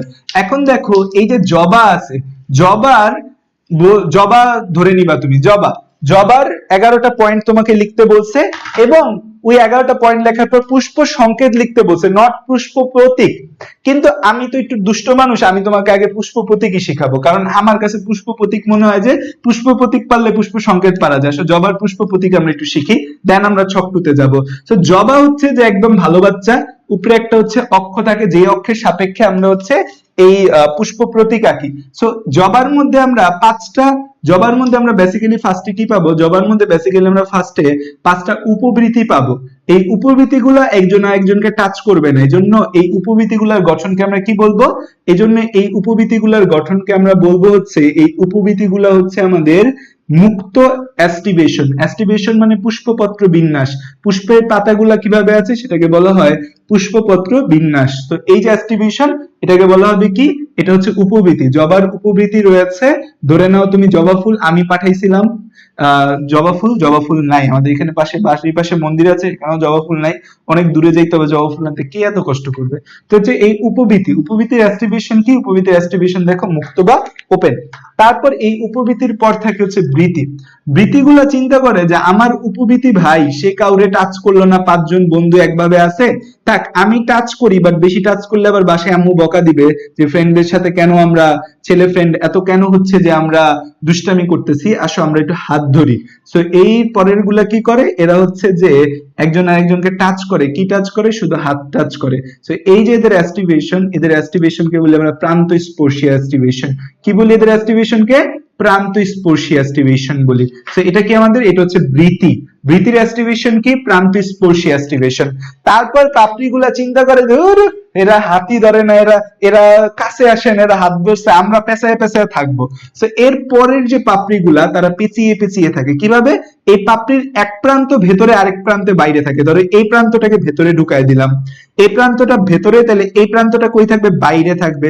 তাহলে খেয়াল করে দেখো, এই যে পাপড়ি, পাপড়ির এক প্রান্ত ভেতরে, এই পাপড়ির এক প্রান্ত ভেতরে আরেক প্রান্ত বাইরে, এই পাপড়ির এই প্রান্তটা বাইরে, তাহলে এই প্রান্তটা কোথায় যাবে? এই প্রান্তটা বাইরে, তাহলে এটা চলে যাবে ভেতরে, এটা কোথায় চলে যাবে? ভেতরে চলে যাবে। ঠিক আছে, তাহলে এই দেখো এই পাপড়ির এই প্রান্ত বাইরে, এই প্রান্ত ভেতরে, এই পাপড়ির এই প্রান্ত বাইরে, এই প্রান্ত কোথায় যাবে? ভেতরে। তাহলে এটা বাইরে, এই প্রান্ত যাবে ভেতরে। ঠিক আছে, এই যে ছবিটা আঁকতেছি না ভাইয়া, এই ছবিটা এইচএসসি 21 ব্যাচে আসবেই আসবে, লেখা রাখো। ঠিক আছে, এটা বাংলাদেশে যে 9টা বা 10টা বোর্ড আছে, খুব খারাপ যদি আমার গেস না হয়, প্রতি বোর্ডে এই প্রশ্নটা আসবে, এই পুষ্প প্রতীক আঁকা। ঠিক আছে, বা অন্তত 5 থেকে 6টা বোর্ডে এই প্রশ্ন আসবে। ঠিক আছে, এটা পুষ্প প্রতীক, এটা পুষ্প প্রতীক। খেয়াল করো, C6H6 এটা কি? C6H6 এটা বেনজিনের সংকেত, আর এটা কি? বেনজিনের প্রতীক। ঠিক আছে, তো এটা পুষ্প প্রতীক। সো এইটা কি আমাদের? এইটা হচ্ছে যে আমাদের দলমন্ডল, এটা দলমন্ডল, নট রানু মন্ডল, এটা দলমন্ডল। সেই দলমন্ডল গুলা কি? দলমন্ডল গুলো একজন আরেকজনকে পেঁচায় পেঁচায় আছে, এক প্রান্ত ভেতরে আরেক প্রান্ত বাইরে, কিন্তু তাও কিন্তু এটা টাচ করে নেই। দেখো টাচ করার ভুল, একজন আরেকজনকে ছুঁয়ে দিয়েছে কারা? এই যে আমাদের বৃত্তি, বৃত্তি একজন আরেকজনকে ছুঁয়ে দিয়েছে। দলমন্ডল কিন্তু পেঁচায় পেঁচায় আছে, কিন্তু কেউ কাউকে ছোঁয়ে নাই। একদম ভেতরে কি থাকে? একদম ভেতরে, এই একদম ভেতরে হচ্ছে যে আমরা দেখতে পাবো এই গর্ভাশয় থাকে। একদম ভেতরে কি থাকে? একদম ভেতরে থাকে হচ্ছে গর্ভাশয়। এই গর্ভাশয়টা কেমন হয়? অক্ষীয় হয়। কয়টা অক্ষ? 5টা অক্ষ আছে। সো 5টা অক্ষ আছে। কেন্দ্র থেকে তৈরি হয় কয়টা অক্ষ? 5টা অক্ষ। তাহলে আমরা এটাকে 5টা ভাগে, অক্ষীয়, আমরা এটাকে 5টা প্রকোষ্ঠে ভাগ করব, এবং প্রতি প্রকোষ্ঠ থেকে আমাদের বীজ তৈরি হবে, এরকম দেখাই দিব। এনাফ, ভাইয়া যেভাবে আঁকতেছি বইয়ের মতো নায়িকা এইভাবে আঁকলেও হবে। তাহলে 5 প্রকোষ্ঠী, এবং প্রতি প্রকোষ্ঠ থেকে বীজ তৈরি হওয়ার ক্ষমতা রয়েছে। ঠিক আছে, আর এইটা তাহলে আমাদের গর্ভাশয়, এটা কি আমাদের? হচ্ছে গর্ভাশয়। গর্ভাশয় কয় প্রকোষ্ঠ বিশিষ্ট? 5 প্রকোষ্ঠ বিশিষ্ট। সেই জন্য এই অমরা বিন্যাসকে কি বলি? অক্ষীয় বলি। এই গর্ভাশয়ের উপরে আমাদের দলমন্ডল গুলা থাকবে, সরি, এর গর্ভাশয়ের উপরে কি থাকবে? আমাদের পুংস্তবক থাকবে। পুংস্তবক যদি এরকম গোল্লা গোল্লা আঁকছো, এই তীর চিহ্ন দিয়ে এরকম গোল্লা গোল্লা পুংস্তবক আঁকছো, আমার মতো খারাপ টিচার হইলে তোমার পুরা ছবিতে তোমাকে 0 দিয়ে দিবে, আর যদি ভালো টিচার হয় তাহলে নাম্বার দিবে। কারণ এই যে জিনিসটা এটা কখনোই গোল হবে না, কারণ এইদের যে এই জিনিসটা দিয়ে বুঝেছে পরাগধানী বুঝাচ্ছে, পরাগধানী পুংস্তবক, প্রত্যেকটা যে পুংকে এই যে পুংস্তবক প্রতিটা আমাদের পুংস্তবককে বোঝাচ্ছে, এটা দিয়ে বোঝাচ্ছে পরাগধানী। ওদের পরাগধানী কি আকৃতির বলতো? এই মালবেসির পরাগধানী কি আকৃতি? বৃক্কাকার পরাগধানী, বৃক্কাকার পরাগধানী। সো পরাগধানী আঁকতে হবে এইভাবে, পরাগধানী আঁকতে হবে কিভাবে? এইভাবে। এই ছবি পরীক্ষায় আসবে, আবারও বলতেছি এই ছবি পরীক্ষায় আসবে। এইচএসসি 21 হইলে এই ছবি পরীক্ষায় আসবে। এইচএসসি 22 এর যদি কোনো পাপি বান্দায় লাইভে থাকো তাইলে এইচএসসি 22 এরও এটা আসবে, ঠিক আছে? যে কোনো না কোনো বোর্ডে তো আসবে, অসম্ভব এটা কোনো না কোনো বোর্ডে না আসা। সো এইরকম হচ্ছে যে আমাদের একটু বৃক্কাকার শেপ করে দিতে হবে, ঠিক আছে? গোল দিছো মানে মাইর খাইছো আমার হাতে, ঠিক আছে? একটা ভার্চুয়াল ব্যাট নিয়ে ধরে পিটাবো। মার্ক জাকারবার্গ ভার্চুয়াল ব্যাটের আবেদন জানাচ্ছি তোমাকে। সো এই হচ্ছে যে আমাদের রেনি ফর্ম, ঠিক আছে? এই হচ্ছে আমাদের রেনি ফর্ম শেপ হবে, বৃক্কাকার হবে এরা, ঠিক আছে? এবং এই পুংস্তবক কতগুলা থাকবে তার কোনো হিসাব নাই, অনেকগুলা, ঠিক আছে? অনেকগুলা থাকবে। তাহলে এই পুংস্তবক আমরা দেখতে পাবো এগুলো অসংখ্য থাকবে। পুংস্তবক কত থাকবে? অসংখ্য থাকবে। আর এখানে দেখা যায় এরা পুংস্তবক গুলা দলমন্ডলের সাথে এরকম সংযোগ থাকবে, পুংস্তবক দলমন্ডলের সাথে এরকম সংযোগ থাকবে। তো এটা হচ্ছে আমাদের জবার কি? এটা হচ্ছে জবার পুষ্প। এটা কি জবার? এটা হচ্ছে জবার পুষ্প প্রতীক। দেখো এতটুকুর মাঝে কারো কোনো কনফিউশন আছে কিনা? এটা উপরে এটাকে দেখাইতে হবে। এটা কি আমাদের এই উপরে এটার নাম কি বলতো? এটা হচ্ছে আমাদের অক্ষ, কেন্দ্রীয় অক্ষ। এটার উপর বিন্যস্ত করে আমরা ছবি এঁকেছি। দেখো এটাকে বলা হয় মাতৃ অক্ষ বলা হয়। ধরো তুমি এই পুরা ছবি আঁকছো, এই মাতৃ অক্ষ দেওয়া নেই, তোমার অ্যান্সার মার্ক কত পাবা জানো? 3 পাবা 0। তোমাদের কিন্তু ওই যে 50 মার্কে 35 মার্কে পরীক্ষা হবে এরকম কিন্তু ক থাকবে না, এটা ওইটা থাকবে এরকম কিন্তু কোনো হচ্ছে নির্দেশনা এখনো আসেনি, ঠিক আছে? সো গুজবে কান না দিই। তাহলে এটা হচ্ছে মাতৃ অক্ষ, ঠিক আছে? দেখো এতটুকু বুঝছো কিনা?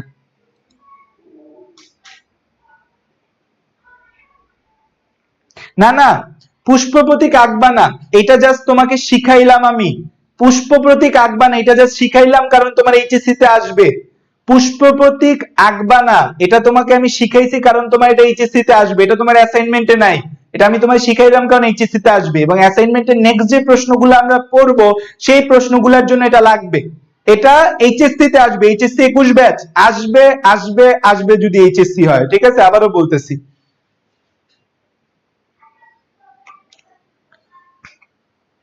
আচ্ছা, এখন খেয়াল করো, আমাদের এবার আসো আমরা অ্যাসাইনমেন্টের ছক 2 তে যাই। তোমাদের এটা তো আঁকা হয়েছে, এখন এটা আমি আঁকছি তোমাদের ছক 2 এর জন্য। তোমাদের ছক 2 শেখার জন্য এবং পুষ্প সংকেত বলার জন্য আমি আগে পুষ্প প্রতীক শিখি, মানে আগে পুষ্প সংকেত শিখে তারপর প্রতীক।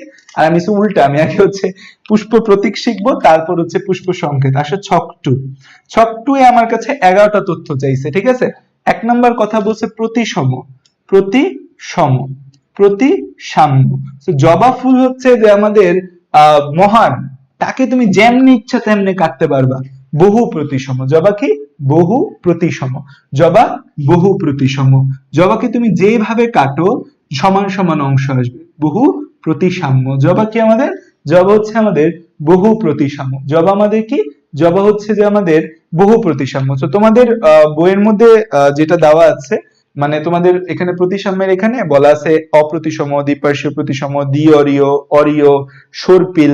সো তোমাদের যেটা বলা আছে তোমাদের বইয়ে জবাকে বহু প্রতিসম বলা হয়েছে। তোমাদের বইয়ে জবাকে কি বলা হয়েছে? বহু প্রতিসম। এবং আমরা পড়তে গেলেও বহু প্রতিসমর মধ্যে জবার উদাহরণের মধ্যে আমরা বহু প্রতিসমই পড়ি, যে জবাকে আমরা অনেক ভাগে ভাগ করতে পারি, যে আমরা যে ছবি আমাদের এখানে যে আছে আমরা বহু প্রতিসমই জবাকে বলি।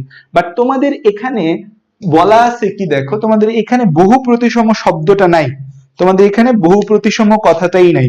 তোমাদের যে অ্যাসাইনমেন্ট দিয়েছে, অ্যাসাইনমেন্টের ছকের মধ্যে কি কি কথা আছে সেটা একটু দেখি, কারণ আমাদের যেহেতু অ্যাসাইনমেন্টের মধ্যে বলে দিছে যে কি।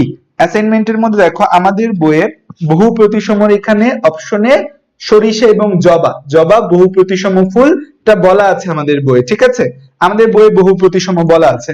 বাট একটা জিনিস দেখো, তোমাদের অ্যাসাইনমেন্টে যে ছক দিছে সেই ছকে কিন্তু বহু প্রতিসম টার্মটা নাই। তোমাদের ছকে অপ্রতিসম, দ্বিপার্শ্বীয় প্রতিসম, দ্বিঅরীয়, অরীয়, সর্পিল। বলো তো তাহলে এখন তুমি কোনটা দিবা? তোমার অ্যাসাইনমেন্টে তো বহু প্রতিসম টানটা নাই, বহু প্রতিসাম্য টানটা নাই, এখানে অপ্রতিসম, দ্বিপার্শ্বীয়, দ্বিঅরীয়, অরীয়, সর্পিল। তাইলে বলো এখন তুমি কোনটা দিবা? এইখানে যে অপশন গুলো আছে তার মধ্যে তুমি কোনটা দিবা? প্রতিসাম্য?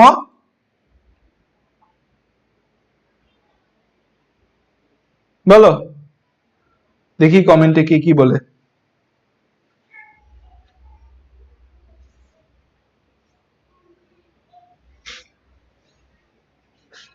এই কমেন্টে জানাও কোনটা দিবা।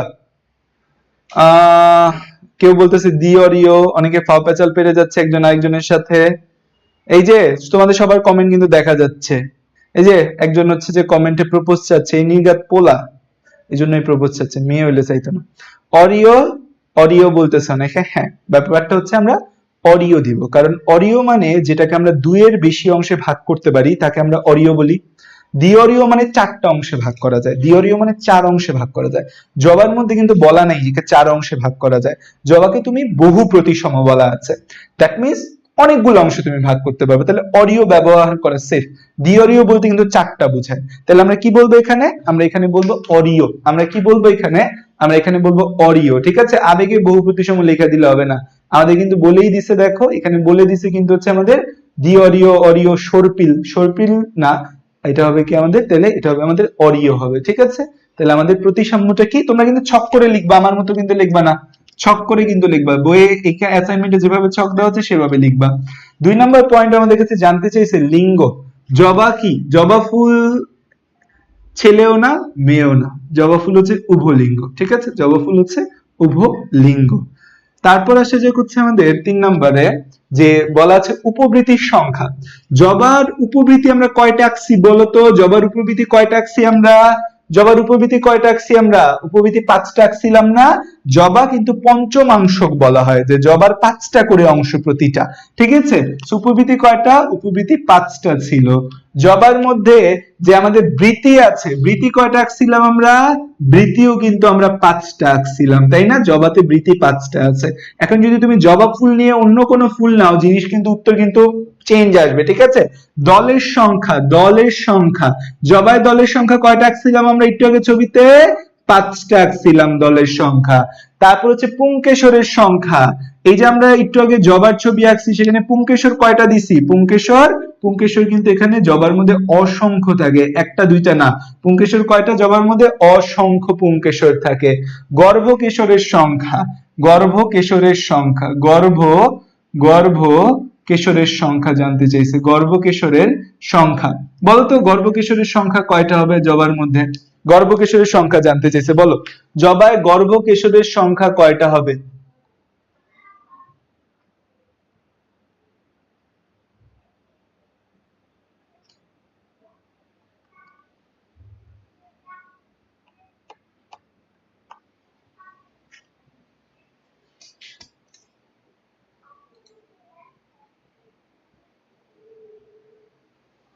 অসংখ্য লিখতে পারো, অসীম লিখতে পারো, এই জায়গায় কোনো সমস্যা নেই, এটা অসীমও লিখতে পারো, নো সমস্যা। গর্ভকেশর কয়টা?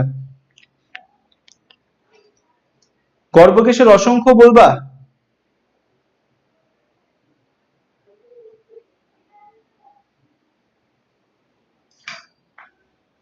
চিন্তা করে বলো, কমেন্টে সব অসংখ্য, একজন অসংখ্য লিখছে এজন্য সবাই অসংখ্য লেখা শুরু করছে। চিন্তা করিয়া বলো। ইনফিনিটি, কেউ 5টা বলতেছে, কেউ অসংখ্য বলতেছে, চিন্তা করে কো যে কয়টা হবে। টু টু টু টু টু টু টু টু টু টু। দুই দলের মধ্যে দ্বন্দ্ব লেগে গেছে, কেউ বলতেছে অসংখ্য, কেউ বলতেছে 5টা। খেয়াল করে দেখো ওদের এই যে জবা, ঠিক আছে, জবা না, হ্যাঁ ইয়ার গুলো ছকের মধ্যে লিখবা ঢেরস। খেয়াল করে দেখো যে জবা আছে, এই জবার ছবিটা তোমার মনে আছে? জবার যে অমরা আমরা আঁকছিলাম, এটা ছিল জবার অমরা। স্ত্রী স্তবক আঁকছিলাম, স্ত্রী স্তবককে আমরা কয়টা ভাগে ভাগ করছিলাম? স্ত্রী স্তবককে আমরা 5টা, কয়টা? 1 2 3 4, 4টা ভাগ হয়েছে, 5টা ভাগে ভাগ করছিলাম। প্রতি ভাগে অমরা থেকে একটা বীজ তৈরি হয়েছে, এই যে বীজটা তৈরি হবে, বীজটা কি আমাদের কার থেকে তৈরি হবে? ডিম্বক বীজে কনভার্ট হবে। যে জায়গায় ডিম্বক আছে সে জায়গায় মানে হচ্ছে গর্ভাশয় আছে, তার মানে ওদের গর্ভাশয়টা 5 প্রকোষ্ঠ বিশিষ্ট। গর্ভাশয়ের প্রতিটা সদস্যকে, স্ত্রীস্তবকের প্রতিটা সদস্যকে গর্ভকেশর বলা হয়। এই 5টা স্তবক বা 5টা কক্ষে, প্রতি কক্ষে একটা করে গর্ভকেশর থাকবে। গর্ভকেশর যদি না থাকে তাহলে এই প্রতি কক্ষ থেকে একটা করে বীজ তৈরি হবে না আমাদের। একটা করে যে বীজ তৈরি হচ্ছে, ফল তৈরি হচ্ছে, একটা করে হবে না। তো এখানে 5টা প্রকোষ্ঠ, প্রতি প্রকোষ্ঠে একটা করে গর্ভকেশর আছে এবং প্রতি প্রকোষ্ঠের একটা গর্ভকেশর থেকে কিন্তু একটা আমাদের বীজ তৈরি হচ্ছে। ঠিক আছে? সো এদের গর্ভকেশরের সংখ্যা কয়টা? 5টা, নট অসংখ্য। কয়টা? 5টা ওদের গর্ভকেশরের সংখ্যা। ওদের গর্ভকেশরের সংখ্যা কয়টা হবে? 5টা হবে। কারণ কি? 5 প্রকোষ্ঠ বিশিষ্ট, প্রতি প্রকোষ্ঠে একটা করে গর্ভকেশর রয়েছে। কারণ প্রতি প্রকোষ্ঠে একটা করে গর্ভকেশর না থাকলে প্রতি জায়গা থেকে একটা করে বীজ তৈরি হতো না। এখানে প্রতি জায়গা থেকে একটা করে বীজ তৈরি হয়। তার মানে এখানে গর্ভকেশরের সংখ্যা কয়টা? এখানে গর্ভকেশরের সংখ্যা হচ্ছে আমাদের 5টা। 5টা, ঠিক আছে? নট অসংখ্য। এখানে অসংখ্য একটা জিনিসই আছে, সেটা হচ্ছে কি? অসংখ্য আছে এখানে আমাদের এই পুংকেশর। তাহলে 5টা, ঠিক আছে? তারপর 8 নম্বর পয়েন্টে জানতে চেয়েছে আমাদের কাছে যে পুংকেশর দললগ্ন কিনা। বলতো এই যে আমরা একটু আগে যে ছবিটা এঁকেছি, পুংকেশর গুলার কি সাথে কি আমরা দলমণ্ডলের কোন একটা সংযোগ দিয়েছিলাম? লগ্ন। আমরা কি এরকম একটা দাগ দিয়েছিলাম, কারণ কি পুংকেশর গুলা দললগ্ন, দলমণ্ডল সাথে, মনে হয় যে পুংকেশর গুলা দলের সাথে, পাপড়ির সাথে লেগে আছে, দললগ্ন উত্তর হবে। হ্যাঁ, এখন বুঝছেন কেন ছবি আঁকছিলাম একটু আগে? তারপর হচ্ছে বৃতিগুলা কি পরস্পর সংযুক্ত ছিল? বলতো বৃতি পরস্পর সংযুক্ত। বৃতিগুলা কি বলছিল? সংযুক্ত ছিল। বৃতিগুলা পরস্পর সংযুক্ত। বৃতিগুলা কি একটা একটাকে টাচ করছিল? বলতো বৃতি একটা একটাকে টাচ করছিল কিনা? টাচ কিন্তু করছিল। উপবৃতি কেউ কাউকে টাচ করেনি, দূরে দূরে ছিল। বৃতি বলছে না আমি হাত ধরবো। তাহলে বৃতিগুলো একে অপরের সাথে সংযুক্ত ছিল। তারপর হচ্ছে যে আমাদের এই দল কি পরস্পরের সাথে সংযুক্ত ছিল? দলমণ্ডল পরস্পরের সাথে সংযুক্ত ছিল না, কিন্তু দলমণ্ডলের পেঁচায় ছিল, কিন্তু কেউ কাউকে টাচ করে নাই। দলমণ্ডল পেঁচায় ছিল, কিন্তু কেউ কাউকে টাচ করে নাই, কিন্তু টাচ করছে শুধু বৃতি, প্রান্তিস্পর্শী। দলমণ্ডল পেঁচায় ছিল, একটা বাইরে একটা ভেতরে, কিন্তু কেউ কাউকে টাচ করে নাই। তাহলে না। এর গর্ভাশয়টা কেমন? এর গর্ভাশয় কেমন? গর্ভাশয় দেখো, গর্ভাশয়ের বিষয়টা আমাদের হচ্ছে অধিগর্ভ, অধগর্ভ, এরকম কিছু গর্ভ আছে। অধিগর্ভ নাকি অধগর্ভ সেটা জানতে চাইছে। খেয়াল করে দেখো, অধিগর্ভ মানে কি? অধিগর্ভ আর অধগর্ভ বলতে বেসিক্যালি কি বোঝায়? গর্ভাশয় সবার উপরে, গর্ভাশয় সবার উপরে আছে। ধরো গর্ভাশয় সবার উপরে, যে এটা হচ্ছে গর্ভাশয়, এটা হচ্ছে গর্ভাশয়, তারপর হচ্ছে পুংকেশর, তারপর হচ্ছে দলমণ্ডল, তারপর বৃতি। গর্ভাশয় সবার উপরে, এটা একটা সিচুয়েশন হতে পারে। আরেকটা হতে পারে গর্ভাশয় সবার নিচে, বৃতি, দলমণ্ডল, পুংকেশর, গর্ভাশয়। এই যে আমরা বলি না যে রাজা, আমি হচ্ছে গোপাল ভাঁড় দেখতে খুব পছন্দ করতাম, মাঝে মাঝে দেখি। তো গোপাল ভাঁড়ে বলা হতো রাজা কৃষ্ণচন্দ্র সিংহাসন অধিগ্রহণ করলেন। তো রাজারা সবার উপরে থাকে। অধি মানে তাহলে উপরে, অধি মানে উপরে। তো গর্ভাশয় যদি আমাদের সবার উপরে থাকে তখন সেটাকে আমরা বলি অধিগর্ভ গর্ভাশয়।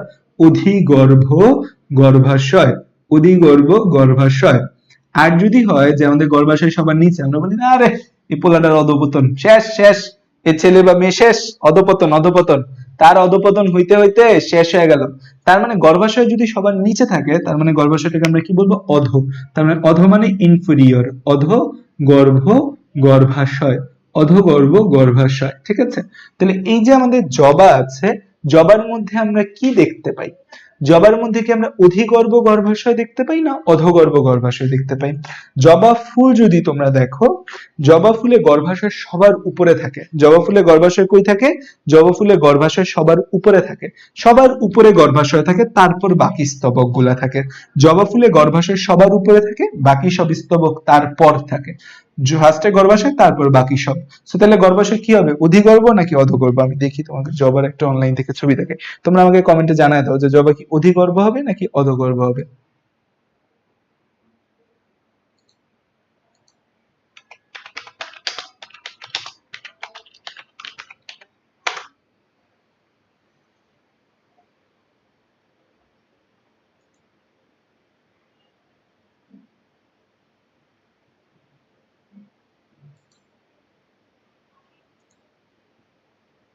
এই যে দেখো, ফর ইউর কনফিউশন, আমি একটু তোমাকে এখানে দেখো, তোমাদের মধ্যে কনফিউশন আছে অনেকে, কনফিউশন দূর করার জন্য দেখো, একটু ভালো ছবি না।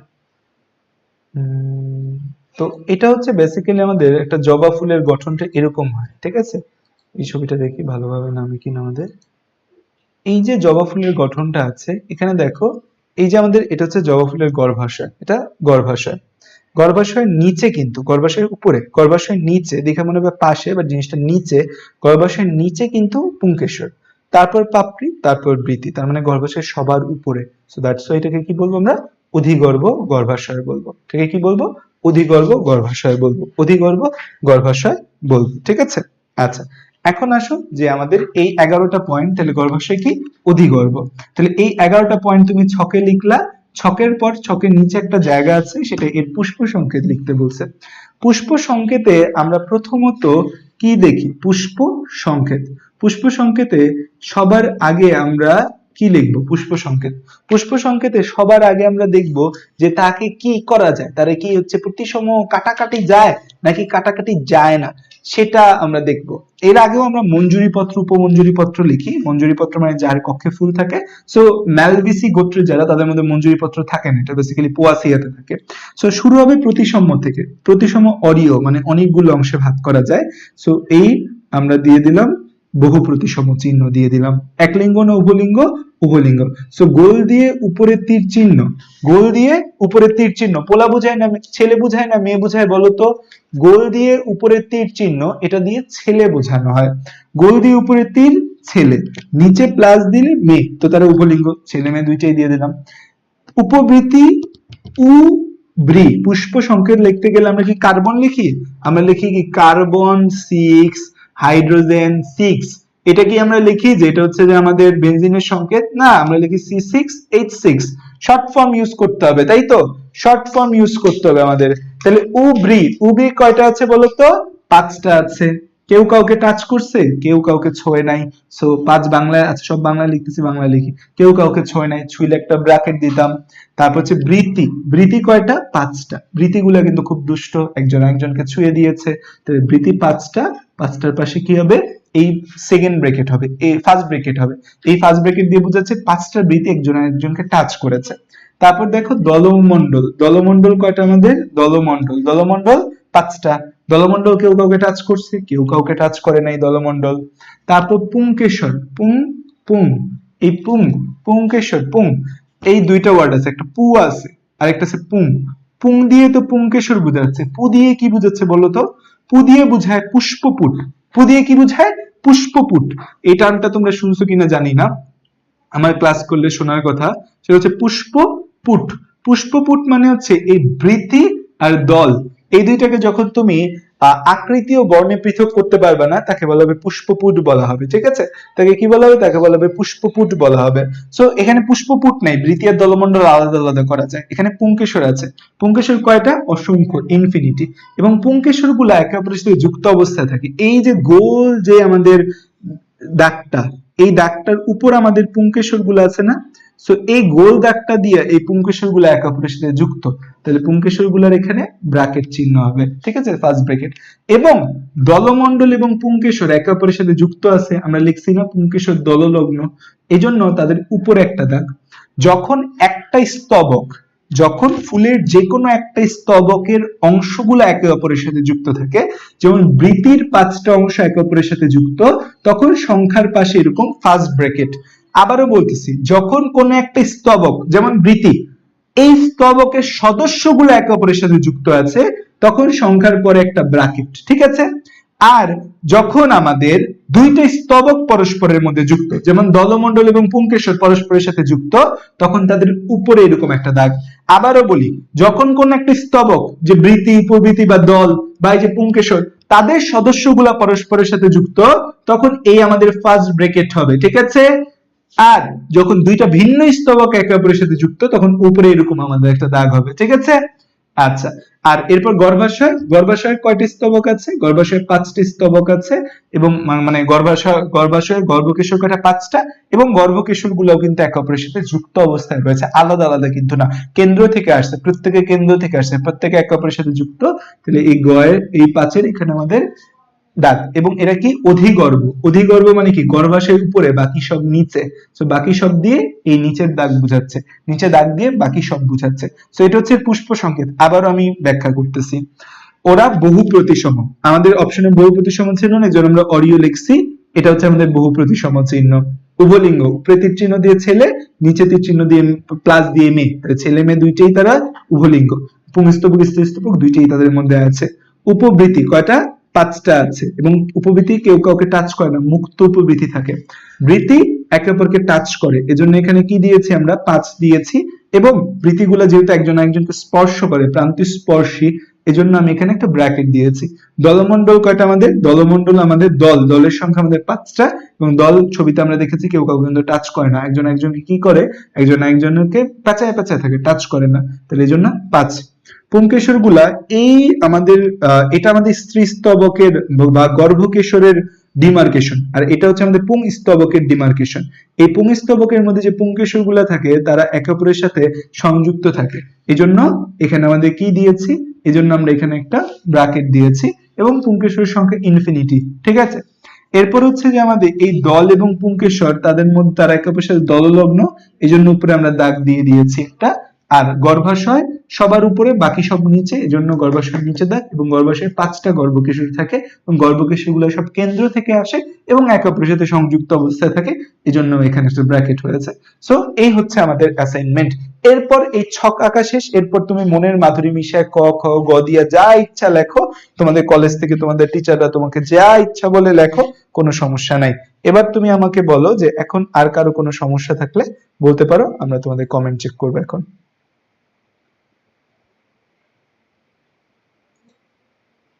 দেখি তোমাদের কমেন্ট। ভাইয়া কেমিস্ট্রি অ্যাসাইনমেন্টের উপর ক্লাস, হ্যাঁ কালকে সকালবেলা কেমিস্ট্রি অ্যাসাইনমেন্টের উপর ক্লাস তোমরা আপলোড পাবা। এখন বলো কারো কোনো প্রশ্ন থাকলে। তোমাদের কমেন্ট কিন্তু দেখা যাচ্ছে, উল্টাপাল্টা কমেন্ট করো না, তাহলে দেখবা যে জনমানুষ তোমাদের কমেন্ট দেখে যাবে। ভাইয়া ঢেঁড়সের আকৃতিকে অঙ্গস্থানিক ভাষায়, ঢেঁড়সের আকৃতি না, ঢেঁড়সটা যে আমরা কাটছি, এই কাটার পর অঙ্গস্থানিক ভাষায় তাকে বলা হয় লম্বচ্ছেদ বলা হয়। ঠিক আছে, আমরা ঢেঁড়সটাকে কেটেছি, বৃতির নিচে দাগ কি হবে? নিচে কি দাগ হবে না? বৃতির নিচে কোনো দাগ, বৃতির নিচে কোনো দাগ হবে না, সরি এটা আমি তোমাকে বুঝাইতে বলছি, বৃতির নিচে কোনো দাগ হবে না, বৃতির নিচে কোনো দাগ হবে না, এটা আমি তোমাকে বুঝাইতে গিয়ে মনে দাগ দিছি।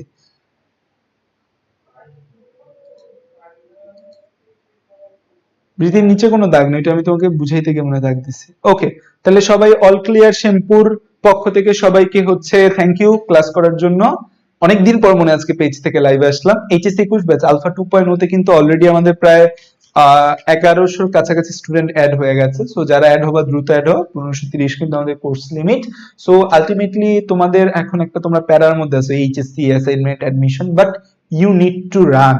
অ্যাডমিশন প্রিপারেশন কিন্তু সবাই শুরু করে দিচ্ছে। এখন যদি তুমি চিন্তা করো যে না আমি অ্যাডমিশনের প্রিপারেশন নিব না, তাহলে কিন্তু তুমি পিছিয়ে যাবে। অনেক আগে থেকেই সবাই অ্যাডমিশনের প্রিপারেশন শুরু করেছে। সো একটু এক্সট্রা প্যারা নিতে হবে, কারণ আমরা কি জয় করতে যাচ্ছি? এভারেস্ট জয় করতে যাচ্ছি। এভারেস্ট জয় করা কি আমাদের জন্য সহজ হবে? সহজ হবে না। সো দ্যাটস আমাদের কষ্টও বেশি করতে হবে। সো ইনশাআল্লাহ আমরা পরিশ্রম করব এবং পরিশ্রম করে নিজেদের বিজয়ী করে তুলবো। Thank you all.